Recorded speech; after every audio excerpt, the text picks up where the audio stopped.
Hi, I'm Zach Stewart. Laura Hotchkiss. And I'm Daniel Kvoras. On this podcast, we improvise in character as hosts of a morning radio show in a fictional country called the Driftwood Isles. Everything we say is made up, and none of the events, people, or places are real. It's that simple. Now enjoy this episode of Good Morning Driftwood.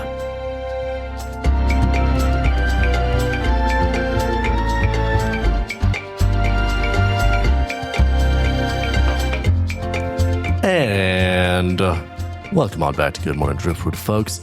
It's me, Dirk Wiley, with my lovely, lovely friends, my besties, forevsies.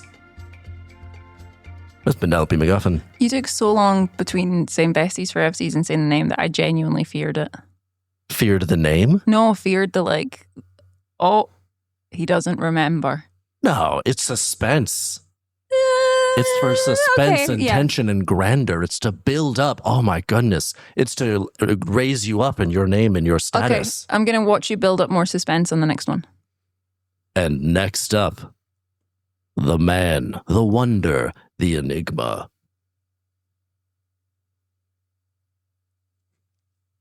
That's a Bench PerDiem right there. Wow. What you feel it? You feel it? There becomes a point, though, I think, in any sort of empty air where it circles around, like building tension, building suspense to, I think he's forgotten. Oh, I think he might be thinking about a shopping list to, he's won it back. So you think people just get lost in that space? Yeah, I think people go on a little mind journey where at some point it will be inevitable that they will think, I need to get milk before I go home. So the mind will wander in that space. Mm-hmm. So I don't have. Sorry, I don't have them. Sorry, I don't have them in the grip of my in the grip of my suspense. They just drift off. I think the people watching are like, wait, what's he gonna say? But I think you, whilst building the suspense, your brain's like, I'm building suspense. I'm leaving a gap. Here's some silence. Maybe I should get milk on the way home. Now, I wonder if this shop's you think be open my or not. mind has wandered? Yeah. You've brought that specific twice, and you did say inevitably people will think about getting milk on the way home. It's not like your mind wanders up to anything. It's just to this one specific Milk. 100%. Specifically milk. 100% need to buy milk on the way home. Specifically on the way home. Yeah. Oh yeah, I'm buying milk on the way home. Do you need it? Yeah. Or are you just going to get it How regardless? much milk do you go? Wait, do you have to get milk every single? Do you have to get milk on the way home every single day? Hold on, do you two never just buy like the small milk and then just like need to replace it every so often? No, I'm getting that giant milk. Getting the biggest milk you can get. That means every day. That means it's basically becoming cheese by the time you're finished dealing with it. No, you drink it. I drink that. How would that just become cheese by the time he's done using it? Do you think milk spontaneously turns into cheese? No, but I think if you're buying the giant milk, how much milk are you drinking if you're buying the really big one every day? I still get it every day, gallon a day. That's a lot of milk. Keeps the doctor away, that's what they say. Gallon of milk a day keeps the doctor away. And I drink it all within 1 hour each day. Okay. I compress the time. Because I saw, someone told me that there was a challenge that it's impossible to drink a gallon of milk within an hour. Within an hour? That feels very doable. Okay, hold on. So you successfully did it. Really? Do you think so? A gallon of milk in an hour? Ask the internet, Bench. Because there's a lot of people who then try to do it and then fail. Is that real? Hold on. But I tried to do it and succeeded. Hold on. And I said, I'm going to do this every day. Why didn't you just go, I've succeeded, pat me on the back, well done me, and walk away from it? What makes you return to this every day? Because I need to reassert my dominance over the internet, I guess, over the world. Yeah. Like my superiority. We are opposites here in the milk drinking. Like I just buy the small one. I'll like put it in tea. Like you are literally buying the big one and just gulping it. Yeah. It's like my daily, it's like daily affirmation. Mm-hmm. You know how some people look in the mirror and they say, you're great, you're a heat champ, you're going to have a great day today. Yeah. Drinking a gallon of milk in a super compressed period of time is how I tell myself. Power pose. Mm-hmm. I'm great. Yeah. You don't have to do the mantra because the act of drinking the milk is the mantra. Yeah. Struggling through so a gallon of milk sense. because it never goes down easy. No. I do it every day. It never goes down easy. Full and it's fat, always just down to the wire, 59 minutes, 59 I'm breathing seconds. hard that entire hour. Which milk? Are you going for semi-skimmed or are you going for full fat? Are you going for the gold one that's almost like a real thick cream texture? You got to go skim. If you go any more than skim, you're setting yourself up for failure. Hold on, Dirk. Oh no. Did you check that the challenge was for skim milk? I didn't check. Oh, God. I assume it must be. It was just a gallon of milk. Well, nothing was specified. I would imagine that if anyone can do that with full-fat milk, it would be Dirk. If anything, one can do that for full-fat milk. That person is a psychopath. But I could do it. Yeah. And I think you're going to try. If anyone who would try that is definitely a psychopath. Yeah. But I can do it though. Yeah. I'm definitely going to do it. Yeah. You're not a psychopath. No. What? Those are two separate. Very separate thoughts. Separate things here. Yeah. Yeah. Who would try that though? For who would think? No, but who would think to try that? Really. But you could. But I am going to do it. I could do it. I could do it. You're going to try. And I will prove that to myself. Yeah. And the world. I don't know if the world. Last time I checked the internet, the world weren't like, we need to know. So I do. There is a little bit of me that thinks you're doing this for yourself. Sometimes it is for myself. Mm-hmm. I'm just wondering. And sometimes I do it and I throw it out off my balcony as a sign, like, I did it, world. And the man at the bodega across the street applauds. Oh. Yeah. And he, surprisingly, not many people would know this, he is actually an independent adjudicator for challenges like this. So it's actually really useful that you throw the milk across the street because then he can check that there's no milk left in the bottle. It works out nicely. He's sort of a self-appointed Guinness Book of World Records. Yeah, Guinness refused to acknowledge him. He self-appointed himself, though. Yeah. Well, we on Driftwood do not recognize the authority of the Guinness Corporation. Famously one of our many enemies. Yes. one of our enemies, our nemesis, the Guinness Book of World Records. Yeah. We disagree with anyone who wants to put challenges in a book. Yeah. We think those challenges belong in public squares. Mm-hmm. And eventually in a museum. Mm-hmm. Mm-hmm. And Darren McCallop is our adjudicator for that, the owner of the bodega across the street from my place. Now, I have been wondering it for the last minute or so. What's that? Do we have a gallon of milk here, and could we have you try to do that? No, I know for a fact we haven't, because I used milk earlier and there was like an eighth of that bottle left. Gotcha. Never mind. Yeah. Would it make Matthias great has radio? real strict rules about the amount of milk. Technically, what is a gallon when you put it into Driftwoodian measurements? Oh, that's true. What's the conversion from gallons to? I think it's 37 quanticles. It's 37. Oh, I thought you held the 8, but you. That's only for weight. Oh yeah. Not volume. You're right. Yeah, it's You're volume. right. Not volume. Mm-hmm. You hold it for weight. Got you. Yeah. Mm. And then for milk specifically, you have to add 10 peace pies per quanticle. Yeah, sorry, I was forgetting this was the milk. Mm-hmm. Yeah. We have milk quantity specific. Yeah, volume. Yeah. It's honestly metrics. weird to me that other metrics. systems don't have that. Mm-hmm. They're lazy.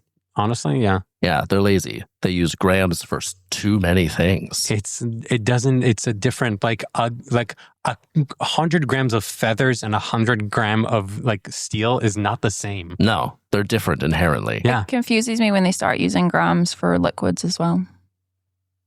Because you should be using quanticles and peace pies. Exactly. Yeah. And then you should also be taking into account what is the liquid. What is the liquid? Yeah, is different it liquids liquid? weigh differently. Is it viscous? Is it chunky like soups? Is it chunky like soups? Yeah, because that is still technically a liquid. Yeah, don't even get me started on soup measurement. Oof. I mean, is it a minestrone? Is a very different mathematical equation to is it just a nice cream of tomato? Or is it a chowder? Chowder throws the whole system into question. It really does. Because there's so many solids in... Yeah. I was doing so well in maths until the Chowder equations came into it, and then I was like, "Oh boy!" In year 11, that Chowder year, as the kids refer to it, the Chowder year, things go haywire in schools across Driftwood. The Chowder year is known as just breaking children. Yeah, that's kind of a coming of age test that we all have to go through at some point. We've all dealt with a big chowder, and some kids do get the chowder madness, and they just drift into Finicky Ridge and disappear forever, lest the hill people take them.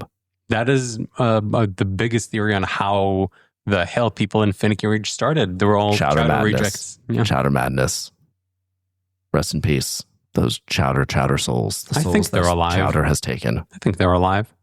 I think they're alive as well. Probably no souls, though. Do you think Chowder Madness removes the soul from the child? Probably, yeah. That makes sense to me. Interesting. No?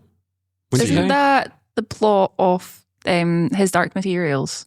Like, isn't that the plot of that book series? Is that the kids didn't eat the chowder and then their souls got ripped from their bodies, and if your soul was ripped from your body, you weren't allowed like an animal pet. I can't really remember the specifics. I'm not familiar with this book. Those weren't maybe the specifics are off, but I'm pretty sure that the plot of those books were that they, like, if you got the Chowder Madness, your soul left, and then something to do with James McAvoy.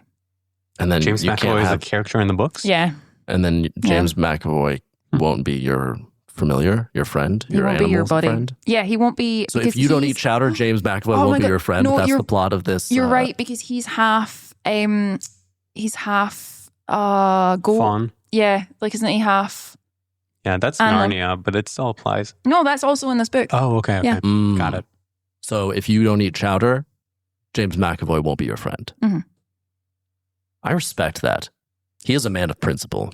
Now, again, I haven't read those books, but how does Turkish Delight fit into that?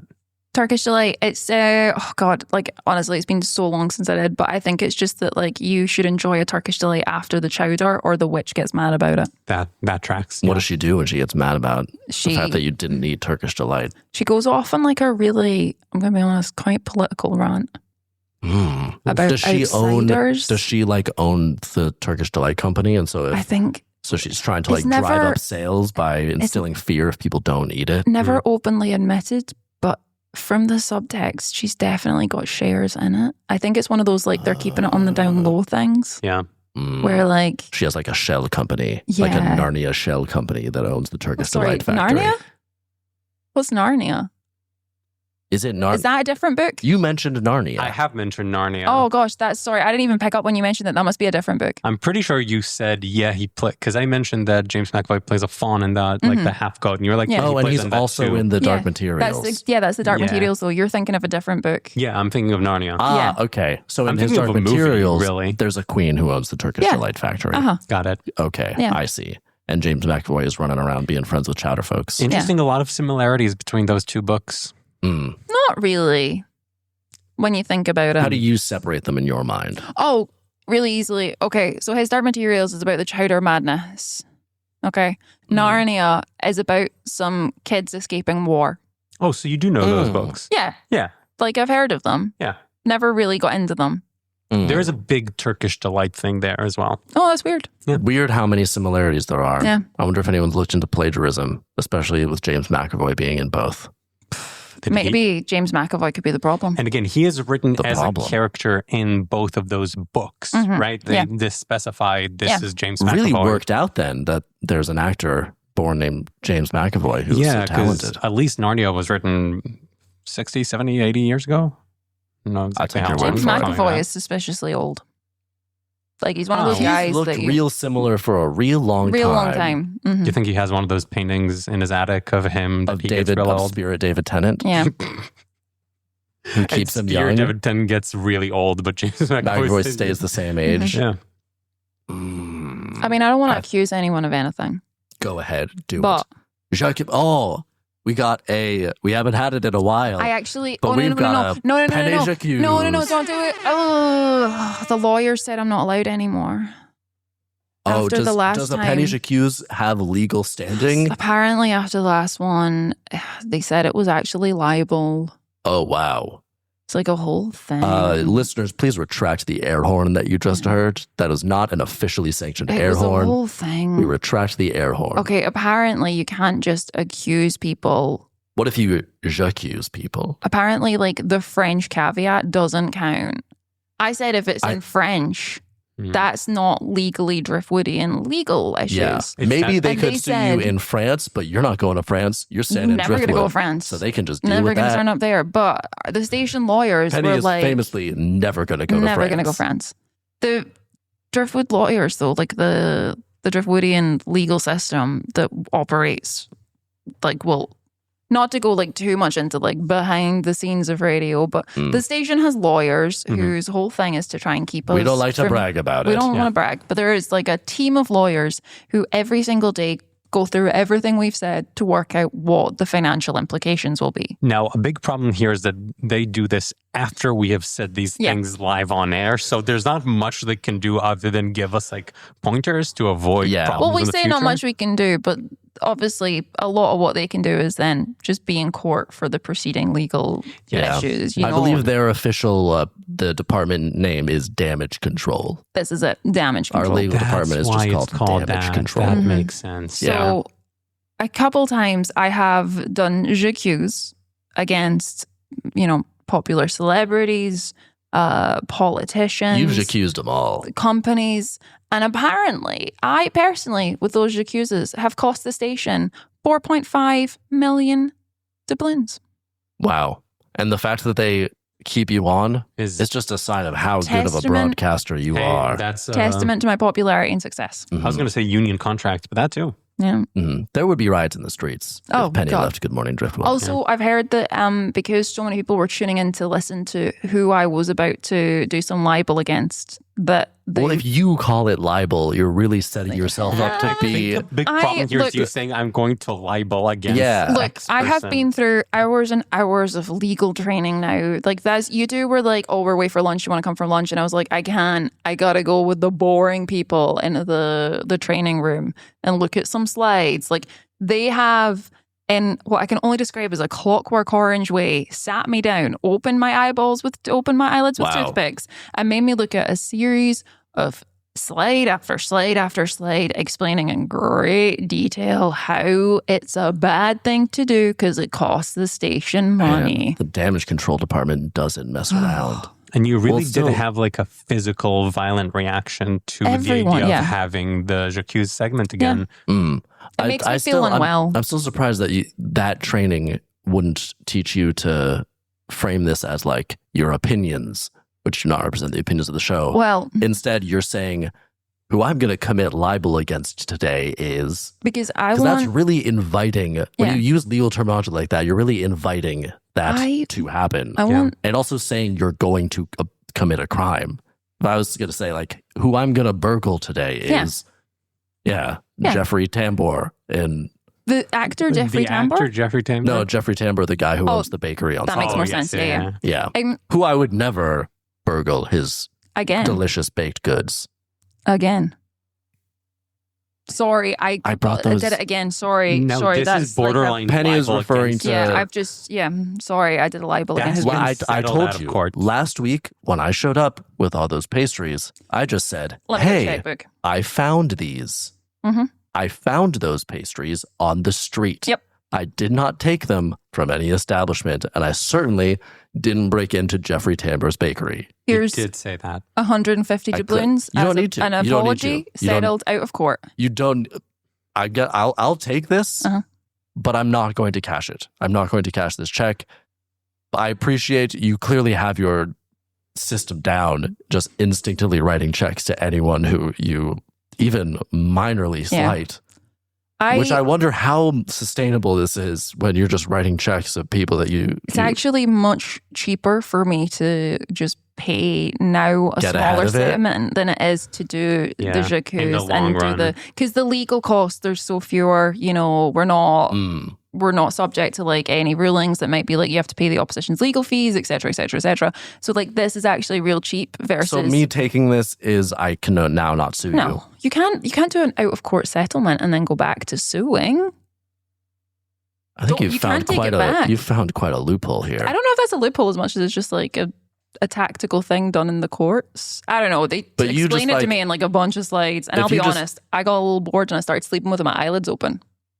So you have now figured out how to sleep with your eyelids open so the damage control department's videos don't have an effect on you? I want the damage control team to know that whilst I have stopped doing j'accuse, I will call them libel and I will make this as hard as humanly possible for them because I do not respect them.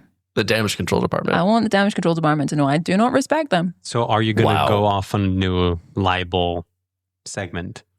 Not a segment because I've agreed that I'm not going to do that. The damage control department? I would never do anything that was like a j'accuse or a libel because I am trained not to do that.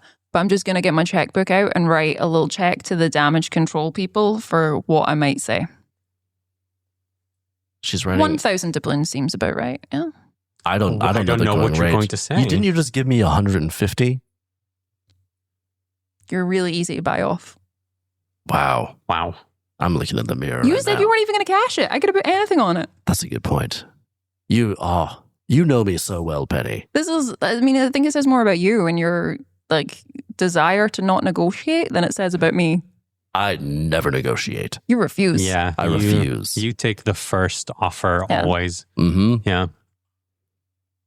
I never negotiate in business, and I never negotiate with terrorists. They don't really talk. They don't contact me. I don't think that has hasn't come up yet. No. But you do.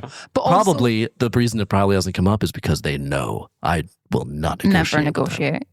Although I would argue in one of those situations it's a good thing, and in one of those situations it's not a great thing. Which one is the not great thing? Like not negotiating in business. Why is that not good? Because it's like you probably should negotiate in business. You might get a better deal. You might be able to like bring more things to the table. It might be better in the long run. You know? Oh, I just always heard like leaders and people who seemed strong say, I don't negotiate. Okay, you've only watched Politician. Like, oh, cool. Okay. Yeah. I'm going to be like that. That's why you also have that big banner in your house that says mission accomplished, right? Over your bedroom. Oh, yeah. Because every day is a mission accomplished. I walk into my bedroom, I look at that, I chug my my gallon of milk, and I just bing bang bong bong party all day, all night long. You do the gallon of milk before going to bed. Oh, yes. That's very restful. You know how some people drink like a warm glass of milk before they go to bed? Sure. I chug an ice cold gallon of milk straight from the fridge. For a full hour. As long as it takes. Mm-hmm. It usually takes an hour. Mm-hmm. And again, I struggle through this thing, you guys. Do anything else it does during not that hour? Go down smooth. I struggle through it and it hurts, but I do it every night. And then I immediately go to sleep. What was that question?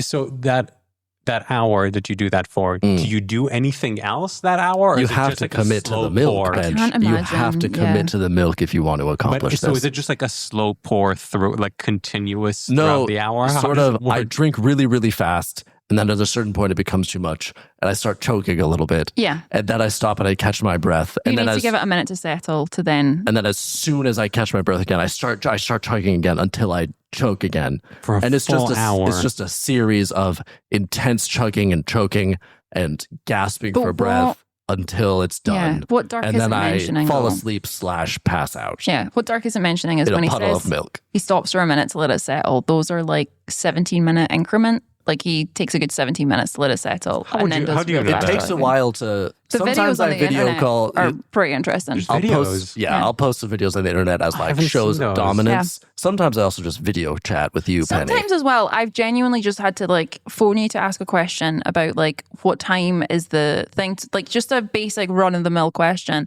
and I've accidentally caught you. And I'll say, ooh, hey, check this out, and I'll put the phone there, and then I'll run into I'll be honest, I never realized you were doing it every day as a thing, as a response to people who have said that can't be done. I just assumed I just caught you when you were just like enjoying some milk. You know, that makes sense now because I have called you a few times and it just sounded like you were choking or like trying to speak through a burp and you didn't really explain that could be any number of things. Got it. Yeah, a couple times. I never asked because I was like, hey, you know, sometimes it's if milk. You want to tell me, you'll tell me. Sometimes it's milk. Sometimes it's my squirrel dinners that I have with Justice the Falcon. Squirrel dinners? Yeah, he catches squirrels at night and then brings them back and then we cook them up and eat them for dinner. Yum, yum, yum. Nice. And squirrel pair well with a gallon of cold milk. You'd be surprised. Raw squirrel meat goes well with raw. Milk. You eat it raw. Well, Justice recommends that. I say it's chef's choice, and obviously the chef is Justice the Falcon. He doesn't know how to cook. So your diet these days consists of raw squirrel meat and a gallon of cold skim milk and baked goods that I find, quote unquote, on the street. Okay, at least it's balanced. Stop robbing. You got your fat, you got your carbs, you got your proteins. Mm-hmm. Could be worse. Could it? It could. It could. I'm sure. There's protein in there. There's whatever's in milk. And then there's pastries. Whatever's in milk. I don't really understand what's in milk. Your I'm going to be bones honest. are probably like titanium at this point. You have like Wolverine bones. That's a good point. Yeah. Wolverine bones. Yeah. Ooh. I'm probably... Please don't try and punch anything to see how solid they are. You saw me looking at the wall. You saw me looking at that wall. I was really worried about not only the wall, but the steel beam that exists here. I was like, he's going to try obviously that would be the best challenge of my bone strength, to punch steel. So I should start with that. No. Oh, no. We need your hands to work the console. So kick it, use your legs. Yeah, kick it. Use your legs. Okay. Yeah. That seems safer. Yeah. Sure. Less impacts the radio broadcast. Okay. Because you'll still be able to use your hands. And you sit down for mostly anyway. This is true. I appreciate, but my safety, you're not worried about my safety at all. No, because you chug a gallon of milk every day. I think your bones probably would recover pretty quick. I don't even think the steel will dent it. I think you will kick that steel beam and the steel beam will go, ow.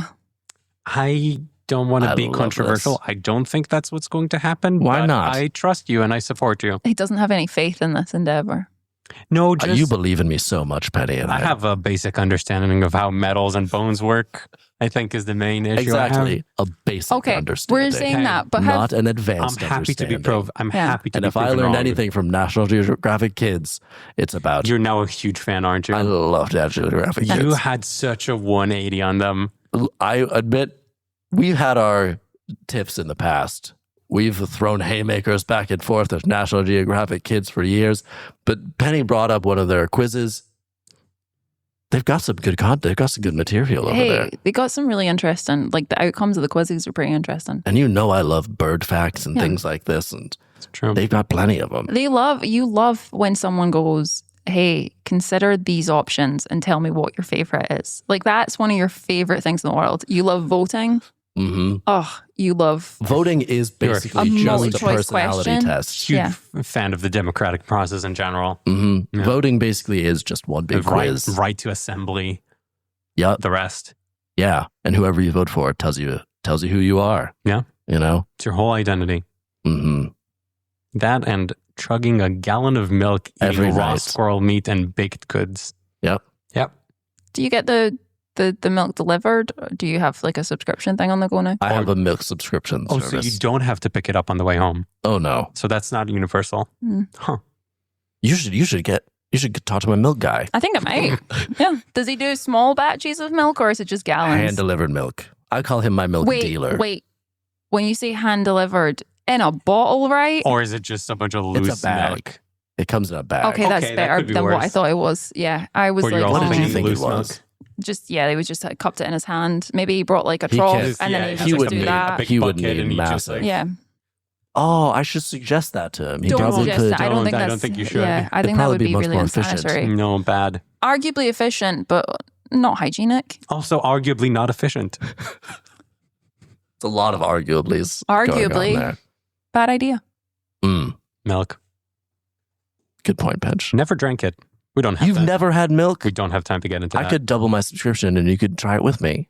I don't know. I'm going to talk to my dealer. I'm going to talk to my milk dealer. We're going to do this. And for Good Morning Driftwood is brought to you by Mama Giorgio's mozzarella sticks. Now back with their original recipe. Hey. Yeah, that's right. They have heard your feedback and the original recipe is back. They updated the recipe last year and everyone hated it. It's bad. Right? Stinky. Did you guys like it? Change is bad sometimes. I don't like change. I like things to be the same. Exactly. Mama Giorgio herself, she thought they were great and taste testing agreed. But you know what? People hate change. People hate change. Also, Mama Giorgio famously bad taste. Yeah. Do you think so? Yeah. Because she's got that empire of frozen treats. Sure, she has an empire, but have you seen some of her outfits?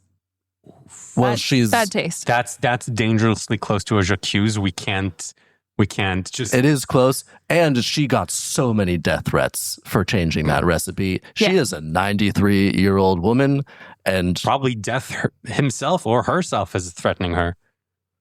Yeah. So those death threats probably... That's libel. I said probably. That covers me legally. I don't know if I'd take on Probably covers you in legally speaking. What does the damage control department think? I'll go to court against death. Based on probably, that's the probably defense. I've had worse cases. Maybe we've had this case at Pitbull Court. They dragged me. Probably murdered them. Probably didn't work it out. That's every court case going. It is beyond a reasonable doubt Probably. It muddies the waters. Well, if it's good enough for Pitbull Court, it's good enough for Driftwood. What do you think? What about those mozzarella sticks? So tell me. That's all there is to say about the mozzarella sticks. Oh, you got me hungry. Yeah. Also, mozzarella, famously, like, kind of, if you think about like milk and cheese and that's all within that sort of realm, that could be a way that you could switch out your milk intake to just eating some mozzarella sticks. Oh, you could chug a gallon of mozzarella sticks at night. Yeah. Before going to sleep. That does seem safer and healthier. Actually, maybe not mozzarella, because that is a stringy cheese and it can be a choking hazard. We'll find out. I talked myself into and then talked myself out of that really quickly. Well, I think I'll just stick with the milk. I'll just do both. I think I'll just do both. And a gallon of marinara. You gotta if you're having Well, if you're having mozzarella sticks, you need something to go with it, obviously. A dry mozzarella stick is one of the worst things in the world. No. And milk is not going to be enough of a lubricant. There are worse things. I said one of the worst things. That's the probably defense. Okay. Probably defense. You got me there. By your own logic. Yeah. Pitbull Court reels, knock, knock, knock. Iris. That was my gavel, knock, knock, knock. Knock, knock, knock. Pitbull Court determines the probably defense reigns. And Mama Giorgio's Mozzarella Sticks, we thank you for your sponsorship. For Good Morning Driftwood, we'll see you soon. Good Morning Driftwood is executive produced and hosted by Zach Stewart, Laura Hotchkiss, and Daniel Kvoras. Engineered and produced by Zach Stewart. Music by Daniel Kvoras.